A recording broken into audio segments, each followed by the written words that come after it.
Life is short, and every day I'm reminded in 1,000,000 ways. Taking pictures in my mind of my children's smiles, of the bird landed on my chair begging crumbs, the mockingbird song that breaks the morning stillness.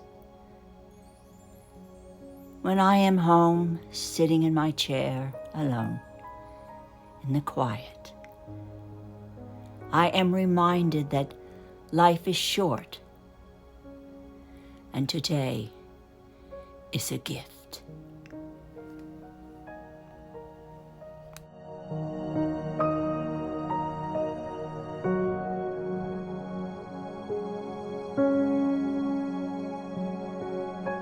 Hello and welcome. It is so great to see all of you this week. I hope you had a wonderful week. And it was very interesting, that last video I did. I got so many comments, and I want to thank all of you that gave kind, positive comments to one another. It just shows you how divided we are in this country and in this world. But anyway, I thought it was a very interesting topic, and I really appreciate all of your comments.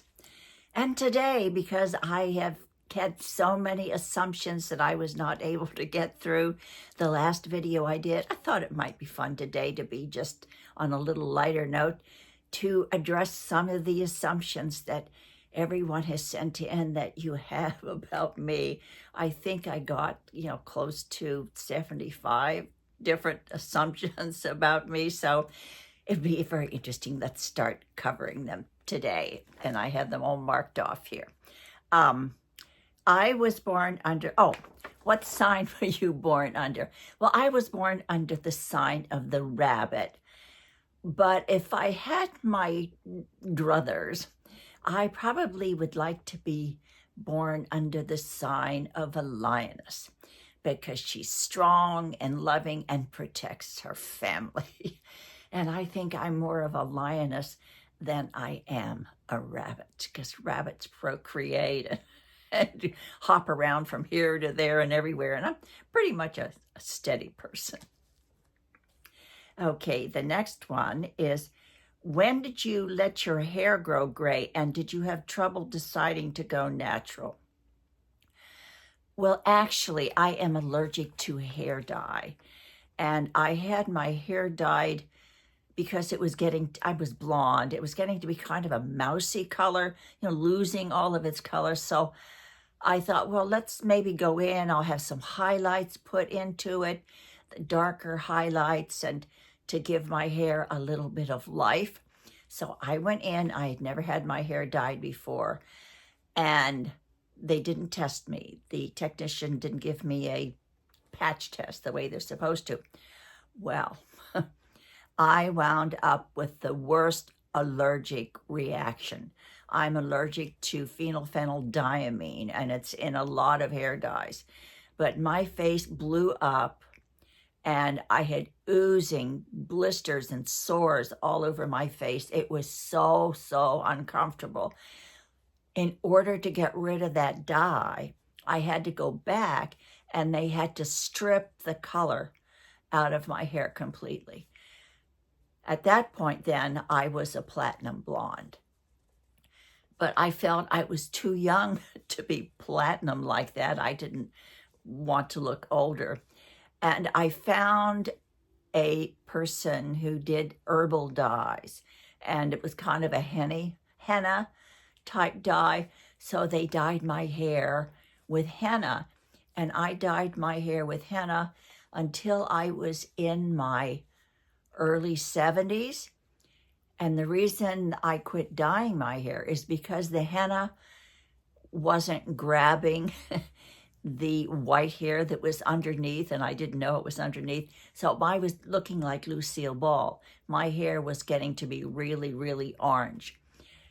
And so I was more or less forced to let it go gray. And when I found out what was under that henna, probably for quite a few years, I was pleasantly surprised.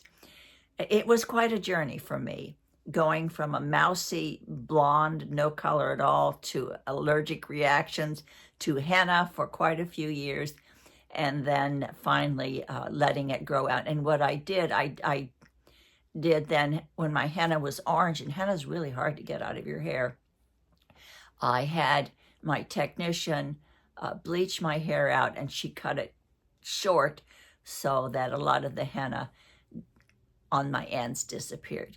But I know it's very, very difficult to let your hair grow out. But believe me, I think because our skin changes, everything changes as we get older. And I really think, from my perspective, and everybody doesn't have to do this, but for me, going natural was the best way, because then my hair was more or less matching my complexion, and how everything in my whole skin had changed because of the aging process. Oh, wow, that was a long answer. I didn't mean it to be that long. All right. How long were you on TV with Romper Room? I was on television with Romper Room probably for a total of 3 years. Now, that doesn't seem like a very long time, but it seemed like a long time, because it was every single day, 5 days a week. And I was lucky, because my television station where I was doing Romper Room, I got an offer to be an anchor person and have my own talk show. So in a way, it was a step up for me. So I quit doing Romper Room with the blessings of the Claster family, and I moved up to having my own talk show and being the nightly news anchor for a CBS affiliate. And so that is the answer there. But I loved every single minute I was on Romper Room. I loved the children. I enjoyed interacting with the parents, and it was a very, very special time in my life. It really was. Okay. The next assumption is, do you feel overwhelmed with your responsibility here on YouTube? Sometimes I do, but I really, really enjoy it. About 3 weeks ago, or closer to a month ago, I was contacted by a big advertising agency who is going to be producing a new television show for cable. And they asked me if I would like to co-host the program. I was completely honored, and I thought about it for a while, and then I realized at my age, I really would rather spend time on YouTube. I would have probably have to have given up this channel, and I really love all of you, and I feel very comfortable here on YouTube. And I just felt at my age, I didn't want to dedicate so much of my time working and being away from my family, and then not enjoying the pleasures of being almost 86. I turned down the offer, and I don't regret it at all. But as far as being overwhelmed with this, not really very much, because I enjoy being with you. I enjoy my community, and I really like the interaction that I get with each and every one of you. So I guess the answer is not really. That was a long-winded answer, but anyway. When you were married to Arthur, did your future financial situation become more secure and less worry for you? Of course it did. I mean, I was very successful in my own right, but I still had 3 children and 2 incomes, and a partner to share your life with is not only more comfortable, more satisfying, but also is financially easier on me. It allowed me maybe to have more freedom to try to go into acting and to experiment and do other things, because I had an umbrella. Arthur always used to say that he was my umbrella. So I had an umbrella, so of course it really was a lot easier for me. But each of us kept working, and we both contributed to the household and our income. I assume you're very spiritual. Yes, I am. I am very spiritual. I believe in God. I believe that He has been sitting on my shoulder and guiding me through all the ups and downs in life. If I didn't have my faith to lean on, I probably could have floundered a lot in life. But I honestly believe that whatever challenges we have in life, whether they're good or bad, they are given to us for a reason, to help us grow or to help us move on to someplace else in our lives.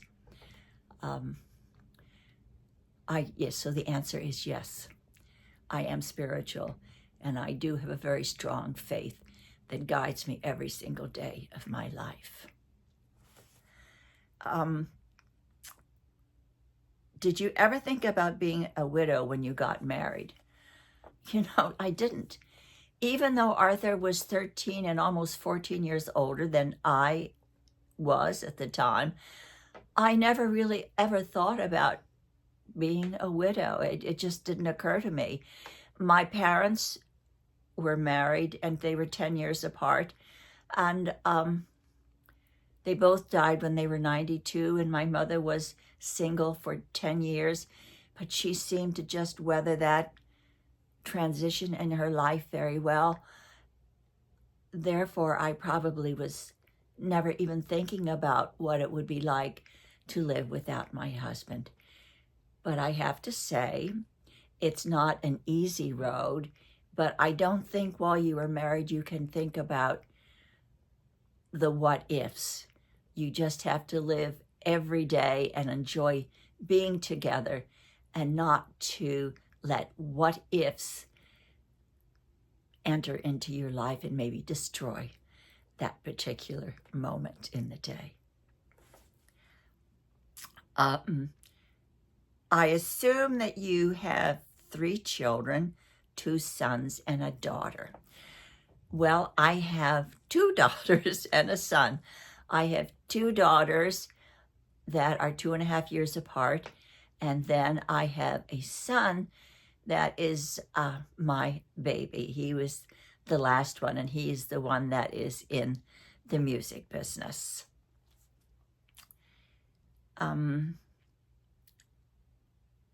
Are you ever wickedly lonely, or maybe for 5 or 10 minutes and then get over it? I don't think I would say I am lonely, but I grieve.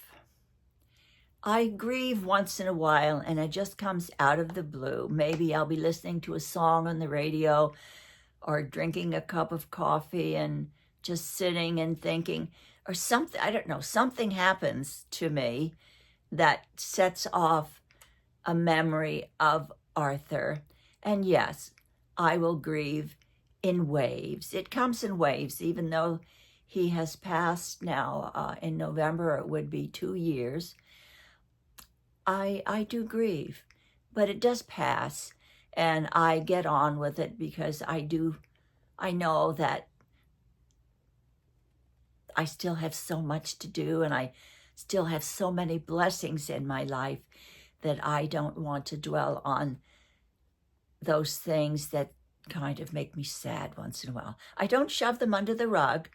I acknowledge it and accept it, but then I move on. And I think that's probably what most of us do. If you are a widow or if you've lost someone in your life, you know how it comes. It comes in waves, and then you pick yourself up, and then you move on.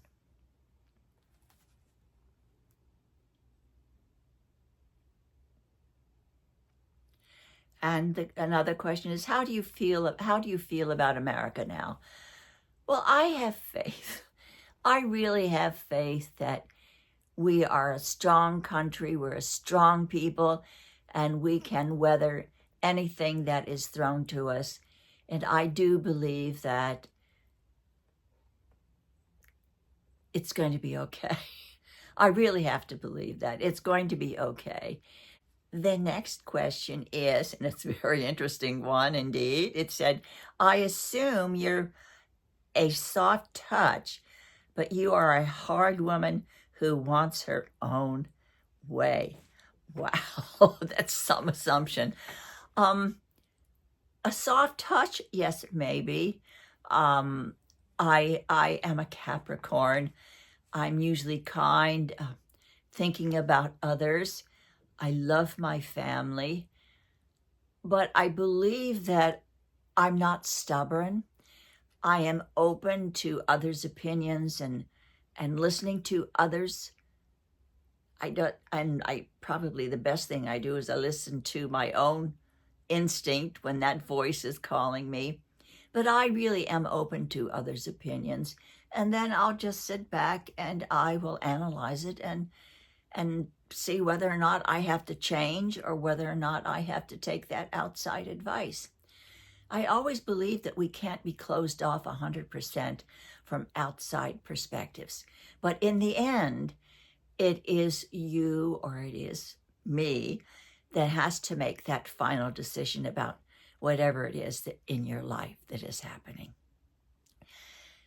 Those are assumptions that I have been able to address today. I find that they're very interesting. We do, when we see people and when I even talk to you here on YouTube and I hear your comments, I just wonder about, who is she and what is her life like and is she happy and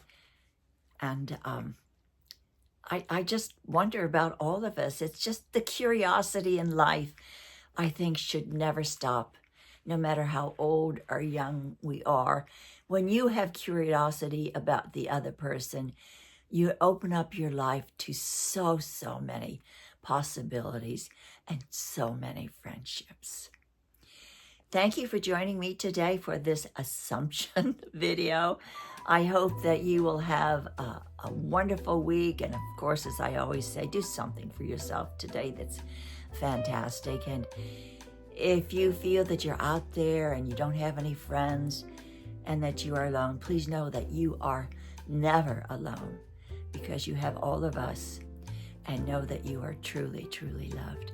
Thank you, and I hope to see you again in my next video next week. Take care. See you soon.